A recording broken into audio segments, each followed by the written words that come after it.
Hello, guys. Welcome again to another episode of Random Discussions about Life and Learning. Today, we are going to continue the book review of The Subtle Art of Not Giving a Fool. We are on to chapter 4, which is called The Value of Suffering. I personally think it should be called Metric or something, or like personal metric. Because the chapter talks about the personal metric that you use, whether to assess something or an endeavor or an activity, whether it's successful or a failure. And I actually liked the chapter because it gave 3 stories of, I think, a Japanese lieutenant during the World War II who was given an order to slow down the surrender process to the U.S. forces because the Japanese were losing the war to the U.S. So Onoda, the lieutenant in the Philippines, was ordered to actually,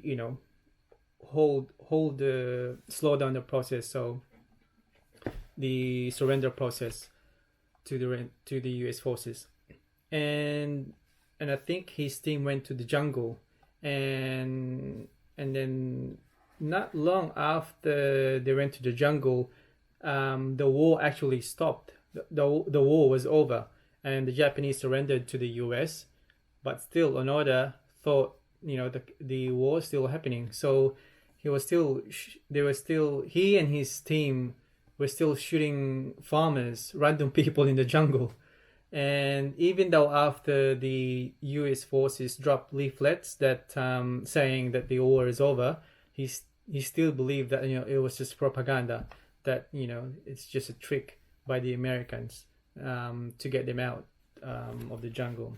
And I think the Philippine government and also the Japanese government did a joint task to actually search for this Onoda and his team. But they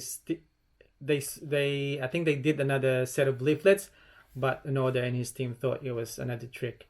And so one day, in Japan, they heard about this in Japan, and then I think a young guy called Suzuki decided to actually go to the Philippines and look for Onoda, and he actually found Onoda. And when he found him, he just said, "Look, man, the war is over. Go back to Japan." And I think the value of that, the lesson of that story is that your success or failure depends on how you perceive it. Because for Onoda, the success for him was based on the orders that he was given. To slow down the progress, to slow down the surrender to the U.S. forces. So he remained true to that, even though the foundation of that order was gone because the war is over. But in his mind, it was still true. It was that order, that purpose was still true for him. So when he actually went back to Japan, he found that his meaning, because obviously he spent, I think, a quarter of a century, 25 years to 30 years in the Philippines, carrying out that order.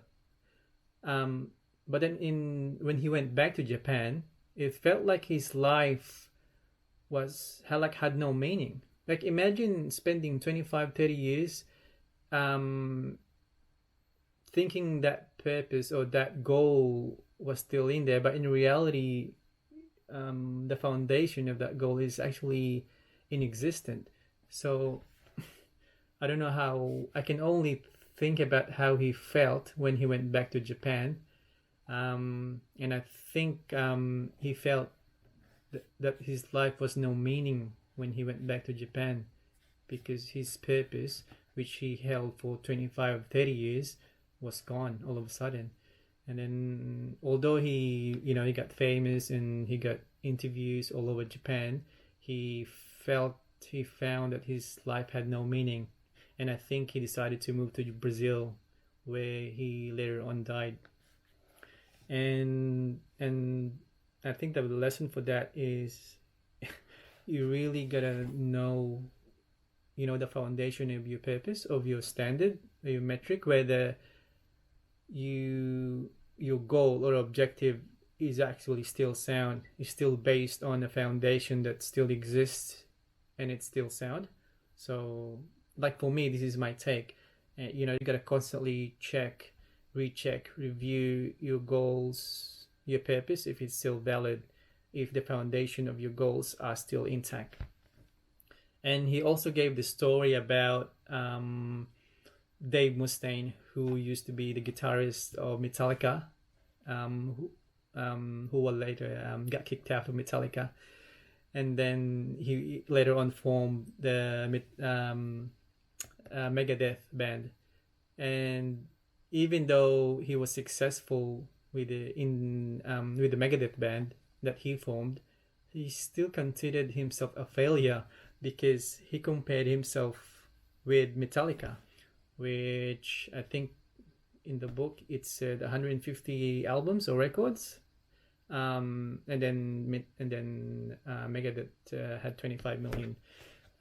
So even though they were successful in a normal sense of the word in terms of producing albums, he still, in his personal, consideration, in his mind, he's a failure.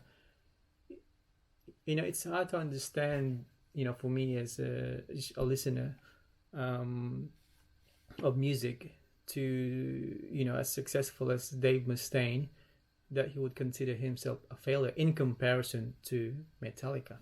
And I think that's what the chapter is all about. To, you got to be really conscious of your personal metric or your standard, and whether to assess and evaluate whether that still holds true, or that is true indeed. Because sometimes our suffering or our pain is based on that metric standard that we hold true, that we hold dearly, even though it may not be realistic or essentially true. So I think that's my take on that chapter. All right, guys, I'll see you in the next chapter.